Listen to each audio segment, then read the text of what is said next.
মক্কার শান্ত আকাশে ভোরের আলো উঠতে না উঠতেই বনি হাশিম বংশের ঘরে জন্ম নিল এক শিশু, যার আগমন ছিল পৃথিবীর জন্য রহমত। নাম রাখা হলো মুহাম্মদ, যার অর্থ সর্বাধিক প্রশংসিত। শিশুটি যখন জন্ম নিল, তার বাবা আবদুল্লাহ তখন আর বেঁচে নেই। কয়েক বছর পর মা আমিনাও তাকে ছেড়ে চলে যান। এত অল্প বয়সে এত অনাথত্ব, কিন্তু আল্লাহর পরিকল্পনা ছিল বিশাল। দাদা আব্দুল মুত্তালিব আর পরে চাচা আবু তালিবের স্নেহে বড় হতে লাগলেন তিনি। সত্যবাদী যুবক মুহাম্মদ সাল্লাল্লাহু আলাইহি ওয়াসাল্লাম ছিলেন অদ্ভুতভাবে শান্ত, বিনয়ী এবং বিশ্বস্ত। মক্কার মানুষ তাকে ডাকত আল আমিন, অর্থাৎ বিশ্বাসযোগ্য। তার কাছে মানুষ অমূল্য জিনিস জমা রাখত, জানত কখনো প্রতারণা করবেন না। ব্যবসার কাজে যখন তাকে সিরিয়ায় পাঠানো হলো খাদিজা রাদিয়াল্লাহু আনহার কারভানের সঙ্গে, তখনই খাদিজা তার গুণে মুগ্ধ হলেন। কিছুদিন পর দুজনের বিয়ে হলো। এটি ছিল এক সুখী ও বারকাতময় সংসার। হেরা গুহায় প্রথম নূর। মক্কার মানুষ তখন অজ্ঞতার অন্ধকারে মূর্তি পূজা, অত্যাচার আর বৈষম্য সমাজকে গ্রাস করেছিল।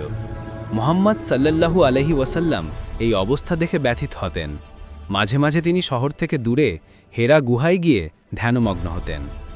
একদিন রমজানের এক নির্জন রাতে হঠাৎ গুহাটি উজ্জ্বল আলোয় ভরে গেল।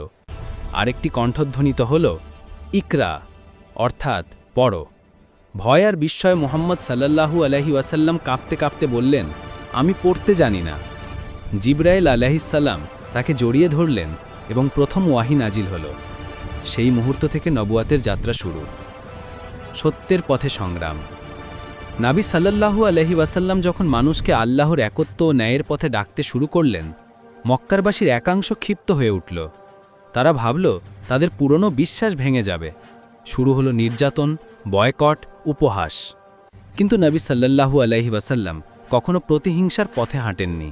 তিনি ছিলেন ধৈর্যের পরাকাষ্ঠান। তিনি বলতেন, সর্বোত্তম মানুষ সে যে মানুষের উপকারে আসে। হিজরতের নতুন অধ্যায়। নির্যাতন বেড়ে গেলে নবী সাল্লাল্লাহু আলাইহি ওয়াসাল্লামকে মদিনায় হিজরত করতে হলো। সেখানে অপেক্ষা করছিল এক নতুন সময়। মদিনা তাকে ভালোবাসায় গ্রহণ করল। তিনি এক আদর্শ রাষ্ট্র গড়লেন, ন্যায়, সমতা আর ভ্রাতৃত্বের ভিত্তিতে। মুহাজির ও আনসারের মধ্যে ভাই ভাই সম্পর্ক তৈরি হল। মদিনা হলো শান্তি আর মানবতার আলোকশিখা। মক্কা বিজয়, দয়া ও ক্ষমার দৃশ্য। বছর কয়েক পর যখন নবী সাল্লাল্লাহু আলাইহি ওয়াসাল্লাম বিশাল বাহিনী নিয়ে মক্কায় প্রবেশ করলেন, সবাই ভাবল এবার প্রতিশোধ নেওয়া হবে।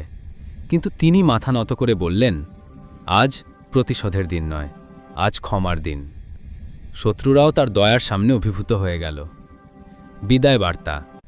হজের শেষ সময় তিনি মানুষের সামনে দাঁড়িয়ে এমন কথা বললেন যা যুগ যুগ ধরে মানবতার ঘোষণাপত্র হয়ে থাকবে।